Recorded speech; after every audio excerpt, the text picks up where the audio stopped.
الحمدللہ رب العالمین والعاقبۃ للمتقین والصلاۃ والسلام علی سید الانبیاء والمرسلین وعلی آلہ وصحبہ اجمعین، اما بعد۔ معزز سامعین و ناظرین، السلام علیکم ورحمۃ اللہ وبرکاتہ۔ آج ہم یہ مسئلہ سمجھنے کی کوشش کریں گے کہ تکبیرات تشریق کیا ہے، یہ کب پڑھی جاتی ہیں اور کس پر پڑھنا واجب ہے، یہ سارے مسائل سمجھنے کی کوشش کریں گے مختصراً۔ تو سب سے پہلے یہ سمجھ لیں کہ یہ تکبیر جو ہے اس کے الفاظ ہیں اللہ اکبر اللہ اکبر، لا الہ الا اللہ اللہ اکبر، اللہ اکبر وللہ الحمد۔ ناظرین، یہ الفاظ کہاں سے آئے؟ تو اس کے لیے یہ سمجھ لیں کہ حدیث پاک ہے، حضرت عبداللہ ابن مسعود سے مروی ہے کہ جب حضرت ابراہیم علیہ السلام اللہ کے حکم پر اپنے بیٹے حضرت اسماعیل علیہ السلام کو ذبح کے لیے جب انہوں نے قربانی کرنے کے لیے لٹا لیا اور ان کی گردن پر چھری چلا رہے تھے، تو جب انہوں نے اپنا وعدہ اللہ سے کیا وہ پورا کر لیا، تو اللہ رب العزت نے حضرت اسماعیل علیہ السلام کے بدلے میں جنت سے ایک مینڈا بھیجا، اور جبریل علیہ السلام سے فرمایا اللہ نے کہ یہ مینڈا لے جاؤ اور اسماعیل علیہ السلام کی جگہ پہ میرے خلیل سے کہیں کہ اس کو ذبح کر دیں۔ عجب حدیث میں آتا ہے کہ جب جبرائیل علیہ السلام وہ مینڈا لے کر جنت سے نکلے تو انہوں نے با آواز بلند یہ الفاظ کہے اللہ اکبر، یہ لفظ کہے۔ جب ابراہیم علیہ السلام نے یہ الفاظ سنے اور اوپر ایسے دیکھا تو جبریل کو دیکھا کہ وہ مینڈا لے کے آ رہے ہیں، تو حضرت ابراہیم علیہ السلام نے پھر اگلے الفاظ کہے لا الہ الا اللہ اللہ اکبر۔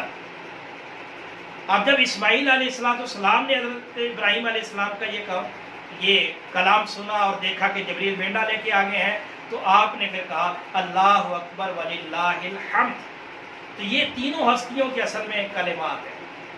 جبریل علیہ السلام نے کہا اللہ اکبر، اگلا لا الہ الا اللہ اللہ اکبر، یہ حضرت ابراہیم علیہ السلام کا کلام ہے، اور اللہ اکبر وللہ الحمد یہ حضرت اسماعیل علیہ السلام کا کلام ہے۔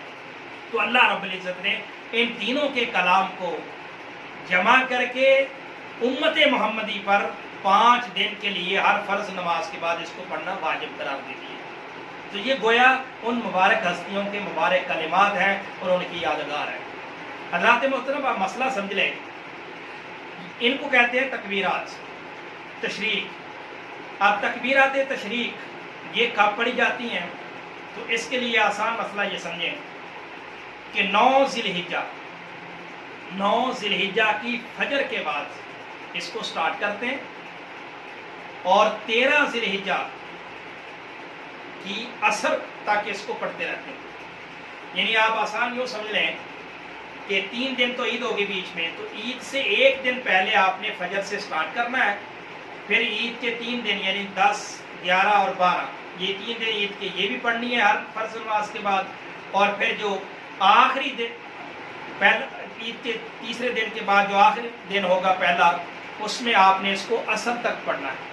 تو ان 5 دنوں میں ہر فرض نماز کے بعد اس تکبیر کو ایک بار اونچی آواز سے کہنا واجب اور ضروری ہے۔ 3 بار کہنا یا اس سے زائد بار کہنا مستحب ہے۔ اب یہ کن پر واجب ہے اور ضروری ہے؟ تو اس میں امام فقہا کا اختلاف ہے۔ امام اعظم ابو حنیفہ رضی اللہ تعالیٰ عنہ وہ تو یہ فرماتے ہیں کہ وہ فرض جو جماعت کے ساتھ پڑھے جائیں، ٹھیک ہے نا جی، مستحب جماعت کے ساتھ پڑھے جائیں، اور مقیم ہو اس پر یہ فرض ہے۔ یعنی ان کے نزدیک گویا عورتوں پہ یہ تکبیرات پڑھنا فرض واجب نہیں ہے۔ اسی طرح اگر صرف عورتیں جماعت کرواتی ہیں تو ان پر بھی تکبیرات کہنا فرض اور واجب نہیں ہے۔ ہاں، اگر عورت مرد کے پیچھے جماعت کے ساتھ نماز پڑھتی ہے تو پھر عورت پر بھی تکبیر کہنا واجب ہو جائے گا، لیکن وہ آہستہ آواز میں پڑھے گی۔